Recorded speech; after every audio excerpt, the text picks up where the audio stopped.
भारी बारिश से गौरीकुंज में हुआ भूस्खलन। 19 लोगों के लापता होने की सूचना। एसडीआरएफ सहित जिला प्रशासन की टीम मौके पर, रेस्क्यू जारी।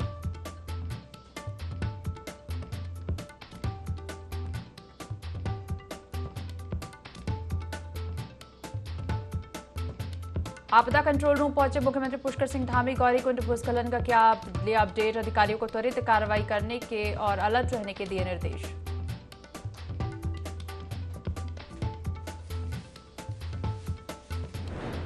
आज भी प्रदेश में बिगड़ा रहेगा मौसम। 8 जिलों में भारी बारिश को येलो अलर्ट। 5 अगस्त के बाद पूरे प्रदेश में अच्छी बारिश होने की संभावना।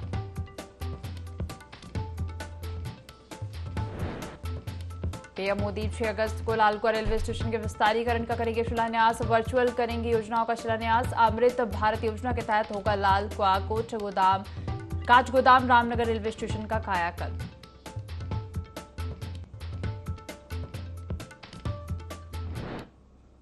देवभूमि लाइव देख रहे हैं आप और मैं हूं आपके साथ दिव्या। बुलेटिन की शुरुआत करेंगे खबरों के साथ। उत्तराखंड में भारी बारिश का कहर जारी है। एक और जहां नदी नाले उफान पर है तो वहीं भारी बारिश के चलते जगह जगह से भूस्खलन की खबरें सामने आ रही हैं। और इसी कड़ी में रुद्रप्रयाग के गौरीकुंज में भारी भूस्खलन से 19 लोग लापता हो गए, जिसमें 3 स्थानीय, 7 नेपाल और 3 अन्य राज्य के लोग शामिल हैं। तो वहीं नाले के उफान पर आने से 3 दुकानें भी बह गई हैं। फिलहाल रेस्क्यू टीम मौके पर पहुंची है, वहीं रेस्क्यू ऑपरेशन लगातार जारी है।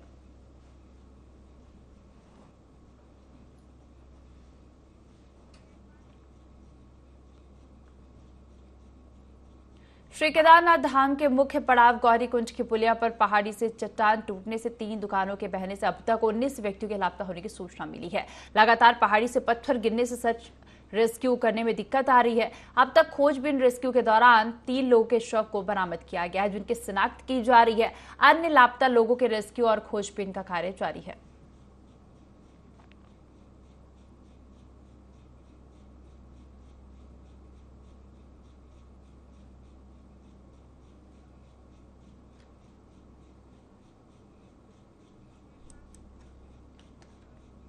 मुख्यमंत्री पुष्कर सिंह धामी रुद्रप्रयाग के गौरीकुंज में हुए हादसे के संबंध में जानकारी लेने आपदा प्रबंधन कंट्रोल रूम पहुंचे, जहां उन्होंने अधिकारियों के साथ बैठक की और हादसे के संबंध में जानकारी ली। सीएम धामी ने गौरीकुंज में हुए हादसे को लेकर दुख भी जताया और अधिकारियों को हर संभव मदद पहुंचाने के निर्देश दिए। साथ ही लापता लोगों को रेस्क्यू करने के निर्देश भी दिए। सीएम धामी ने प्रदेश में बंद सड़कों को खोलने के आदेश भी दिए हैं। इसके साथ ही आपको बता दें, लापता लोगों को रेस्क्यू करने के निर्देश भी दिए गए हैं। अधिकारियों से हर संभव मदद पहुंचाने के निर्देश दिए गए हैं।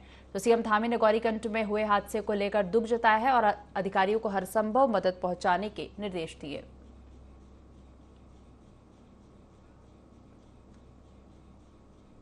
तो देहरादून से आपको खबर बता रहे हैं, जहां सीएम धामी कंट्रोल रूम पहुंचकर निरीक्षण किए हैं और अधिकारियों को सहायता के निर्देश दिए हैं, जहां उन्होंने अधिकारियों के साथ बैठक की और हादसे के संबंध में जानकारी भी ली है।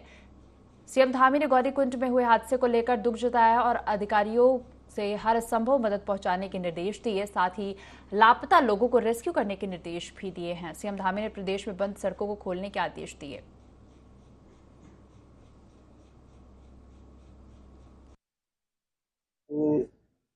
तो ऐसे हादसे की सूचना मिली है और लगातार तब से लेकर 13 लोग वहां से लापता हैं।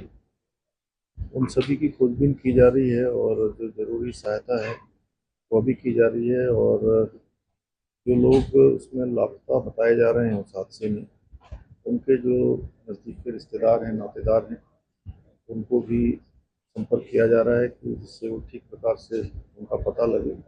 टीमें बनाकर लगातार जो भी रेस्क्यू हो सकता है या खोजबीन हो सकती है उसको किया जा रहा है। साथ ही बचाव दल के लोग हैं, जिला प्रशासन है, सारे मौके पर पहुंच गए हैं।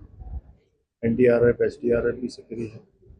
और इस प्रकार के अन्य भी जो स्थान हैं राज्य के अंदर, जो हमारे कच्चे मकान हैं या सड़क के किनारे या नदियों के किनारे, उन सभी को शासन को कहा गया है, जिले प्रशासन को, जिलाधिकारियों को, कि सभी को देख लें कि कहीं और पर भी अगर ऐसी स्थिति इस प्रकार की है तो उसको पहले से ही जो है अन्यत्र स्थानों पर उनको शिफ्ट कर दिया जाए, जिससे कि सभी को सुरक्षित कर लिया जाए। और फिलहाल तो बचाव के कार्य और जो जरूरी चीज़ें हैं वो सब करी जा रही हैं। कुछ उसमें से 13 लोगों में से 8 लोग तो नेपाल मूल के बताए जा रहे हैं और एक बार उनकी सभी से जानकारी होने के बाद ही स्पष्ट हो पाएगी। उनकी पूरी जानकारी एकत्र की जा रही है। गौरीकुंड में हुए हादसे को लेकर वरिष्ठ अधिकारी रिद्धिम अग्रवाल ने जानकारी देते हुए बताया कि एक टेंट में 8 नेपाली मूल के लोग रह रहे थे जो आपदा में लापता बताए जा रहे हैं। साथ ही कुछ लोग उत्तर प्रदेश के भी बताए जा रहे हैं जो लापता हैं। वरिष्ठ अधिकारी ने बताया कि एसडीआरएफ और एनडीआरएफ की टीम और लोकल पुलिस के साथ ही प्रशासन के तमाम अधिकारी मौके पर मौजूद हैं। लगातार हो रही बारिश के कारण मलबा हटाने में काफी दिक्कतें आ रही हैं और यह जानकारी नहीं मिल पा रही है कि लोग मलबे के नीचे दबे हैं या फिर नदी में बह गए। साथ ही बताया कि मुख्यमंत्री के निर्देश पर सर्च ऑपरेशन तेजी से चलाया जा रहा है और ड्रोन से मॉनिटरिंग भी की जा रही है।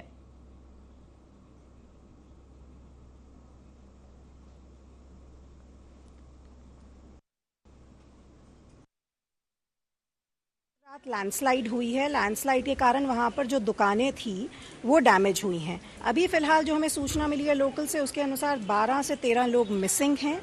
एनडीआरएफ, एसडीआरएफ, हमारी जल पुलिस, प्रशासन पुलिस सबके प्रतिनिधि इस वक्त मौके पर मौजूद हैं। सर्चिंग की जा रही है। सिर्फ इतना है कि बारिश कंटिन्यूसली हो रही है और साथ साथ अभी मलबा हटाने की कार्रवाई कर रहे हैं। अभी तक वो पूरी नहीं हुई तो हमें ये नहीं पता कि लोग मलबे के नीचे हैं या पानी में बह गए हैं। पानी का फ्लो काफ़ी है, इसलिए एसडीआरएफ की टीम्स अपनी पूरी केयरफुलनेस रखते हुए जितने सर्च कर पा रही हैं पानी में वो करने का प्रयास कर रही हैं। कांग्रेस प्रदेश अध्यक्ष करण माहरा ने पत्रकार वार्ता में भाजपा पर जमकर निशाना साधा। उन्होंने प्रदेश में हो रहे महिला उत्पीड़न का मुद्दा उठाया और कहा कि भाजपा के राज में देश प्रदेश में महिलाओं पर दुष्कर्म और हत्या के मामले बढ़ते जा रहे हैं। हाल ही में आई आरटीआई रिपोर्ट का हवाला देते हुए कहा कि आरटीआई के अनुसार 2022 में उत्तराखंड में 872 महिलाओं के साथ दुष्कर्म की घटनाएं घटी हैं। उन्होंने यह भी आरोप लगाया कि कांग्रेस के जनप्रतिनिधियों को टारगेट किया जा रहा है।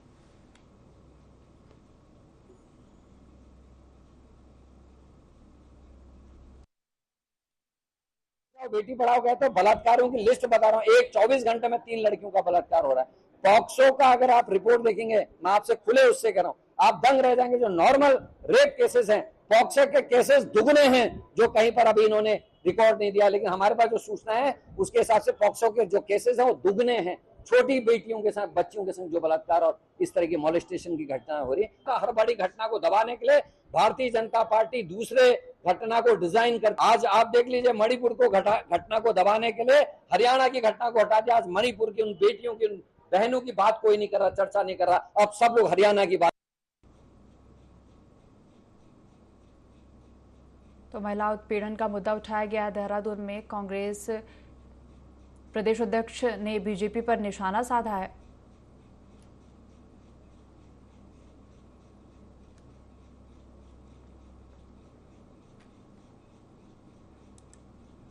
तो कांग्रेस प्रदेश अध्यक्ष करण माहरा ने पत्रकार वार्ता में भाजपा पर जमकर निशाना साधा।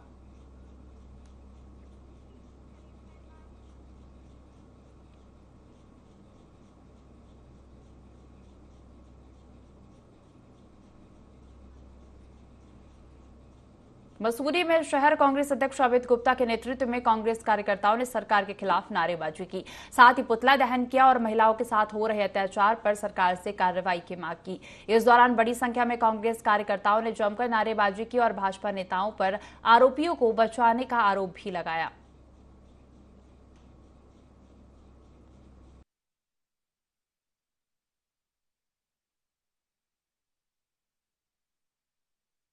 प्रदेश अध्यक्ष करण माहरा जी के निर्देशानुसार पूरे प्रदेश में महिलाओं के साथ शोषण हो रहा है, कहीं हत्या हो रही है और इन सब मामलों में कहीं ना कहीं भाजपा के नेता लिप्त हैं, जो खुलेआम दिख रहा है। अंकिता हत्याकांड हो, चाहे हरिद्वार में जो महिला से छेड़छाड़ और दुराचार का प्रकरण हो, चाहे देहरादून का आपका कूड़े में फेंकने वाला प्रकरण हो, तो कहीं ना कहीं इसमें भाजपा के सारे नेता लिप्त है और उनको बचाने के लिए भाजपा सरकार निरंतर दोषियों को सजा नहीं दे रही है। पूरी जो कानून व्यवस्था है इस समय लचर अवस्था में है, क्योंकि सरकार के दबाव में कानून भी खुलकर काम नहीं कर रहा है और जितने भी आरोपी हैं, अपराधी हैं, उनको उनके अंजाम तक नहीं पहुंचा रहा है। और इसको लेकर प्रदेश कांग्रेस कमेटी ने और शहर कांग्रेस कमेटी ने आज यहाँ पुतला दहन किया है और आगामी 5 तारीख को अंकिता हत्याकांड को लेकर और अंकिता के जो वीआईपी जो उसमें लिप्त है उसको लेकर प्रदेश अध्यक्ष जी गांधी पार्क देहरादून में उनके नेतृत्व में मौन व्रत किया जाएगा।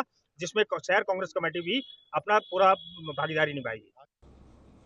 हरिद्वार में त्योहार परीक्षण शिविर का आयोजन किया गया। वहीं बहादुराबाद विकास खंड कार्यालय प्रांगण में इंडियन रेलवे फाइनेंस कोटेशन की ओर से शिविर लगाया गया, जिसमें 260 लोगों ने पंजीकरण कराया। और इस बीच स्वास्थ्य विभाग की टीम ने 85 दिव्यांगों को बनाए हुए प्रमाण पत्र भी बांटे और साथ ही 110 दिव्यांगों को अंग वितरित करने के लिए चयनित किया गया। इसके अलावा 50 दिव्यांगों ने विशिष्ट पहचान पत्र के लिए अपना पंजीकरण कराया।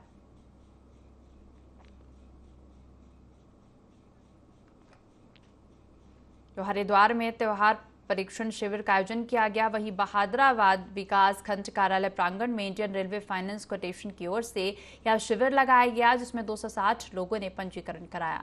इस बीच स्वास्थ्य विभाग की टीम ने 85 दिव्यांगों को बनाए हुए प्रमाण पत्र भी बांटे और साथ ही 110 दिव्यांगों को अंग वितरित करने के लिए चयनित किया गया। और इसके अलावा 50 दिव्यांगों ने विशिष्ट पहचान पत्र के लिए अपना पंजीकरण करवाया।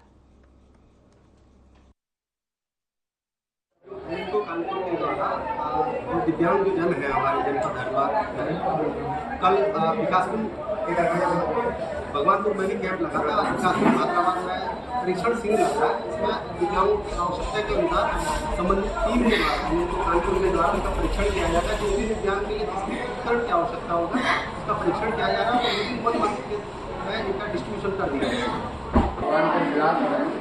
इंडियन रेलवे फाइनेंस कॉर्पोरेशन की CSR योजना के अंतर्गत दिव्यांग भैया बहनों को विभिन्न प्रकार के उपकरण की आवश्यकता के अनुसार देने के लिए परीक्षण शिविर लगाया।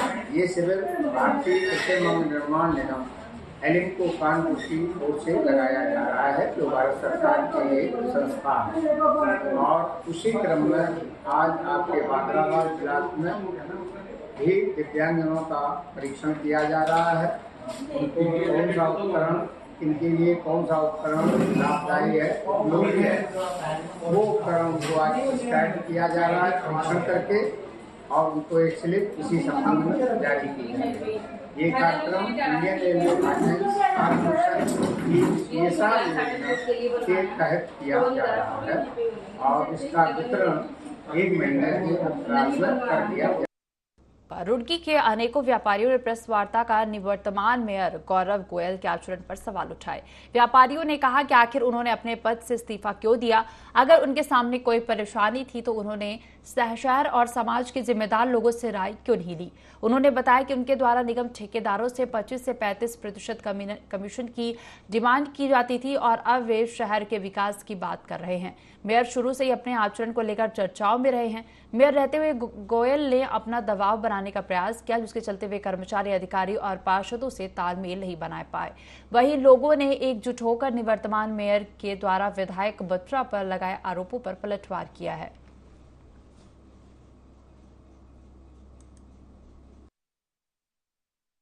हमेशा से मेयर साहब से रिक्वेस्ट करी थी कि जो मेयर का अधिकार होता है सदन में प्रस्ताव रखने का, हमने उनसे निवेदन किया कि तय बाजारी का जो आप ये जो चार्ज ले रहे हैं बाजार में, इसको निरस्त करिए। हमने उनसे आग्रह किया कि यूजर चार्जेस को वापस करने का प्रस्ताव बोर्ड में रखिए, उसका आग्रह उन्होंने निरस्त किया। हमने कहा ये लोडिंग अनलोडिंग के बारे में भी देख लीजिए, ये व्यापारियों पे एक अनाप शनाप प्रभाव पड़ रहा है। ये सब जब तक नहीं हट सकता जब तक कि बोर्ड में पास ना हो जाए। बोर्ड में पास कराने का अधिकार जो है मेयर साहब का होता है। उन्होंने जनता को आरोपित कर दिया, पार्षदों को आरोपित कर दिया, नगर विधायक को आरोपित कर दिया, और आपने किसी के हित में कोई कार्य नहीं किया। आप चाहते तो हित में कार्य कर सकते थे। ये जो उन्होंने इस्तीफा दिया, उन्हें इस्तीफा देके भागना नहीं चाहिए था। तो अतिक्रमण चल रहा है शहर के अंदर, और जो क्या नाम है हाउस टैक्स है, बहुत सारे विभिन्न मुद्दों पर यहाँ पर बात हुई है और बेबाकी से अपनी बात यहाँ पर रखी गई है। और व्यापारियों ने भी अपनी बात कही, नेताओं ने भी अपनी बात कही, सामाजिक कार्यकर्ताओं ने भी अपनी बात कही। जनता का ये मानना है कि उनको ये जो पद और दायित्व जो उन्होंने क्या नाम है जनता की अपेक्षाओं पर खड़े होकर के क्या नाम है एक मेयर का दायित्व उनको मिला था, तो उनको बीच में छोड़कर ये नहीं जाना चाहिए था। संभ्रांत लोगों से बैठ करके उनसे बात करनी चाहिए थी। और जो भी उनका क्या नाम है ठेकेदारों के प्रति कमीशन का मामला रहा है, वो सभी ठेकेदारों को पता है, उनको पता है कि उन्होंने कमीशन दिया है या नहीं दिया है। वो कह रहे हैं कि मैंने नहीं लिया, तो ठेकेदार अगर ये कहता है कि मैंने दिया तो आप क्या मानेंगे। जिन्होंने 5 साल के लिए मतलब एक प्रतिनिधि चुना था, तो उसने बीच में ही मतलब अपना कार्यकाल छोड़कर जो है अपने हाथ खड़े कर दिए। मेरा मानना ये था, हम सब लोग कल भी चर्चा कर रहे थे, क्योंकि आजकल व्यापारी भी और अपना प्रतिष्ठान भी है, तो वहाँ भी लोग आकर क्वेश्चन पूछते हैं। उनका कहना है कि भाई पहले तो यूजर चार्ज वाली बात, कई बार हम लोगों ने यूजर चार्ज के लिए नगर निगम में भी गए, अधिकारी को हमने ज्ञापन भी दिया, और भी तरह तरह की जो समस्या आती है हम देते रहते थे, मेयर साहब को भी, वहाँ MNA SNA को भी, और कई चीज़ों का निस्तारण हो भी जाता था। चुनौतियाँ आती रहती हैं, अगर वो चुनौतियों का सामना कर रहे थे तो सब लोग उनके साथ थे, लेकिन उन्होंने हथियार घेर दिए। पिथौरागढ़ के नैनी सैनी से अब जल्द हवाई सेवाएं शुरू हो जाएंगी। राज्य सरकार और एयरपोर्ट अथॉरिटी ऑफ इंडिया के मध्य करार भी हो गया है। मुख्यमंत्री पुष्कर सिंह धामी का कहना है कि एयरक्राफ्ट भी पिथौरागढ़ पहुंच चुका है। कुछ औपचारिकताएं रह गई हैं, जिन्हें जल्द ही पूर्ण कर वायुयान का संचालन शुरू किया जाएगा।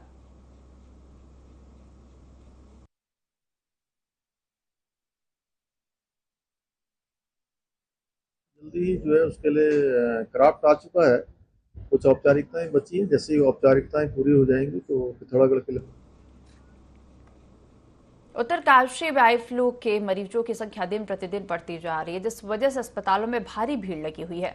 वहीं डॉक्टरों का कहना है कि वायरस एक दूसरे से फैल रहा है, इसलिए मरीज को सफाई का ध्यान रखना चाहिए, साथ ही एक दूसरे से हाथ नहीं मिलाना चाहिए। वहीं कहा कि दूरस्थ ग्रामीण क्षेत्रों के PHC सेंटरों में भी इसके इलाज के लिए डॉक्टरों को प्रशिक्षित कर दिया गया है।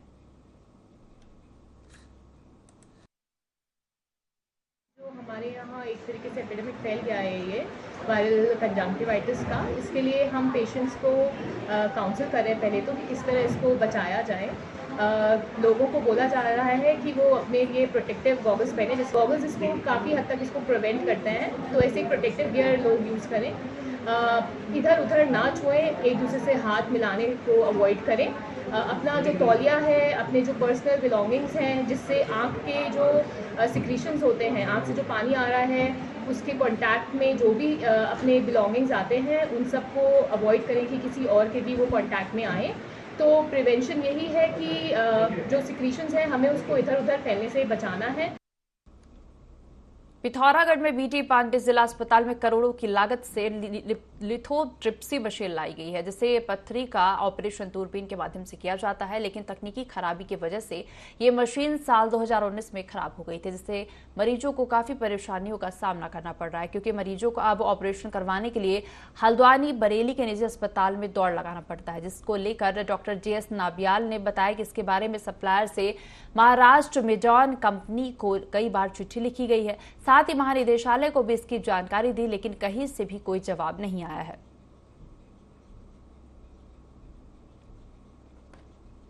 पिथौरागढ़ में BT पांडे जिला अस्पताल में करोड़ों की लागत से लिथोट्रिप्सी मशीन लाई गई है, जिसे पथरी का ऑपरेशन दूरबीन के माध्यम से किया जाता है।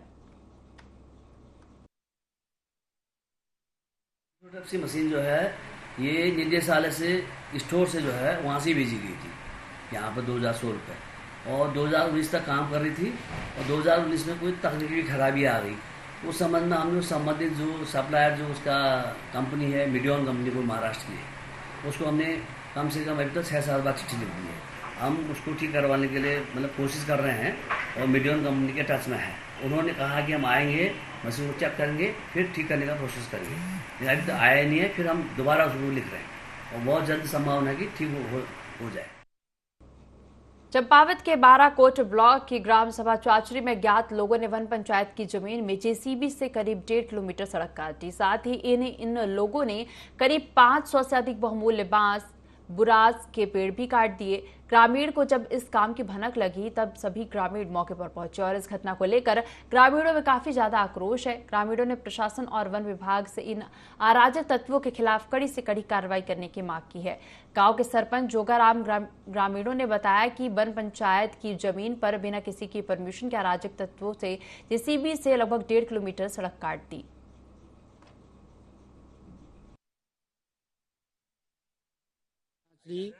मैं सरपंच और यहाँ ग्राम चांचड़ी की वन पंचायत विभाग में जो है तो इन्होंने रोड काट लिया अज्ञात लोगों ने, और यहाँ पेड़ बहुत से पेड़ काट के जो है तो दफनाए गए हैं, और ये लोगों ने बहुत अवैध, और गांव वाले सभी इसमें आक्रोशित हैं। और इसमें मेरा निवेदन है कि विभाग से इसमें सख्त से कार्रवाई की जाए जल्दी से। नैनीताल के ओखलढुंगा में भारी बारिश से किसान परेशान है। रात भर हो रही भारी बारिश से सड़कें बंद हैं, जिसे 4 जेसीबी खोलने में जुटी हुई हैं और इसी के साथ ही घरों में मलबा घुसने से 18 परिवार प्रभावित हुए हैं, जिसके आकलन जायजा लेने एसडीएम, तहसीलदार और प्रशासनिक अधिकारी समेत स्वास्थ्य विभाग की टीम देर रात मौके पर पहुंची और इस दौरान जिलाधिकारी ने बताया कि 25 प्रभावित परिवारों को सहायता राशि के चेक भी वितरित कर दिए गए हैं। साथ ही उन्हें राशन की सुविधा भी दी जा रही है। इसके अलावा 18 परिवारों को आयुर्वेदिक अस्पताल में शिफ्ट किया गया है।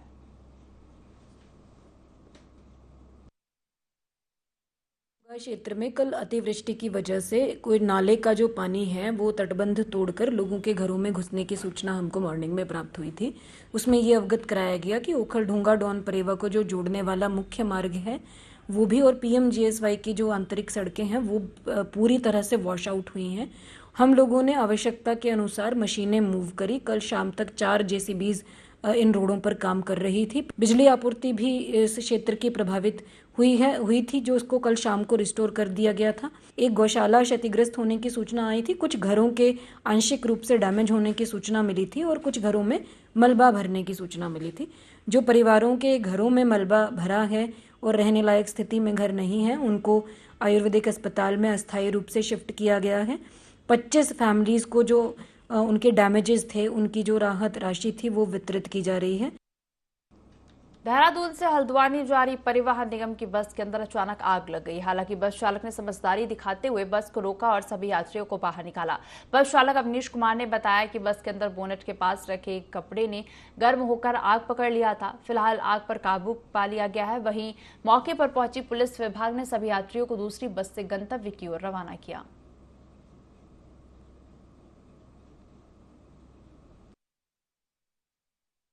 लगी, पता ही नहीं चला कि फिर ये कहने लगी गाड़ी में आग लगी, भागो करके। फिर वही उतना ही इतनी देर में तो भक्कर ही मर गई। गाड़ी में करीब होंगे 20-25। कहाँ से? बोनट के नीचे जहाँ लीवर होता है ना, वहाँ नीचे कपड़ा रह गया होगा, तो उसमें आग लगी। उसमें सिलेंडर में लगकर गर्म हो गए। कोई नुकसान नहीं है जी, सब सुरक्षित है जी। सितारगंज के शक्ति फार्म में 300 रुपए के लेन देन को लेकर एक युवक की हत्या कर दी गई। दरअसल आरोपी ने मृतक के खेत में कुछ काम किया था और उसी के बदले वो पैसे मांग रहा था, लेकिन पैसे न मिलने पर आरोपी ने युवक को मौत के घाट उतार दिया। फिलहाल पुलिस ने मामला दर्ज कर आरोपी को गिरफ्तार कर लिया है और आगे की कार्रवाई में जुट गई है।